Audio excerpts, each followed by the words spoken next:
and stay hard. Stay hard. Stay hard. Stay hard. Stay hard. Stay hard.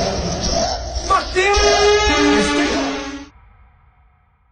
إلا كنتي كتعتقد أنك وصلتي للحد الأقصى من الطاقة ديالك، بينما في الحقيقة يلا وصلت 40%. في هذا الفيديو غنحطمو قيود العقل البشري باستخدام فلسفة ديفيد غاغنس للصلابة الذهنية المطلقة. بزاف منا عارف شنو هي الصلابة البدنية، جسم قوي البنية والقدرة على التحمل، وقليل اللي عارف شنو هي الصلابة الذهنية. ديفيد غاغنس في اللقاء ديالو مع جو روغن غيسولو جو روغن كيفاش تحولتي من هذا الشخص البدين الى هذا الشخص قوي البنية. قال لي انت ما فهمتيش البلان، الهدف ديالي ما كانش انني نكون شخص جسمي رياضي، وانا خدت حرب مع عقلي واللي كتشوفوا دابا هي نتيجة هذه الحرب. ديفيد غاغنس في الكتاب ديالو لا يمكنك إيذائي كيعاود لينا على التفاصيل المعاناة ديالو من الطفولة للمراهقة والتضحيات ديالو للانضمام للقوات الجوية، ومن مشاكله العائلية.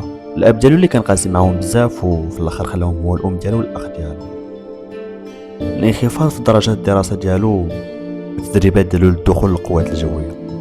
وفي الكتاب ديالو كيقول توقفت عن استخدام عقلية الضحية وما غنبقاش نلوم الآخرين. لن ألقي باللوم على أبي اللي كان قاسي معايا بزاف واللي حاول أنه ينهي حياتي في يوم من الأيام، ولن ألقي باللوم على الظروف المعيشية اللي كان معيشني فيها، ولن ألقي اللوم على الظروف الحياتية التي عانيت في هذيك الوقت، في العنصرية التي تعرضت لها كثير بسبب لوني فقط، وأنا المسؤول عن نفسي، وأنا لو أبغي التغيير فقط المفروض أصنعه بنفسي. وأول شيء بدا به ديفيد غاغنس هو أنه ما بقاش كيدافع في هضرة ديال الناس، وكيقول لم يعد يهمني آراءهم، حطيت هدف أني أكون باراريسكيو للقوات الجوية، لكن المهمة ديالهم هو إنقاذ أفراد الجيش.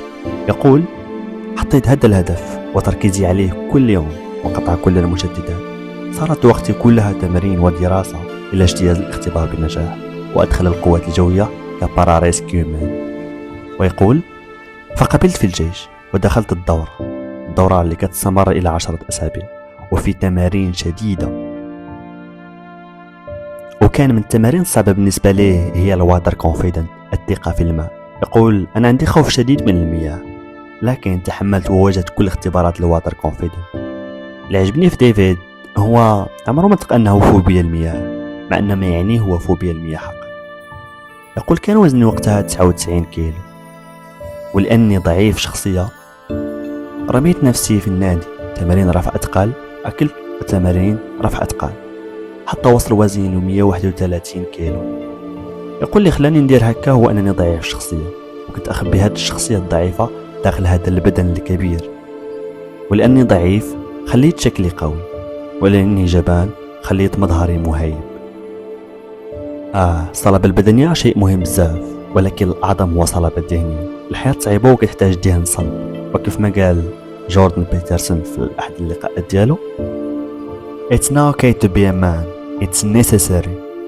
If they're manhood and that you give them this message that it's okay to be a man. It's not okay, it's necessary.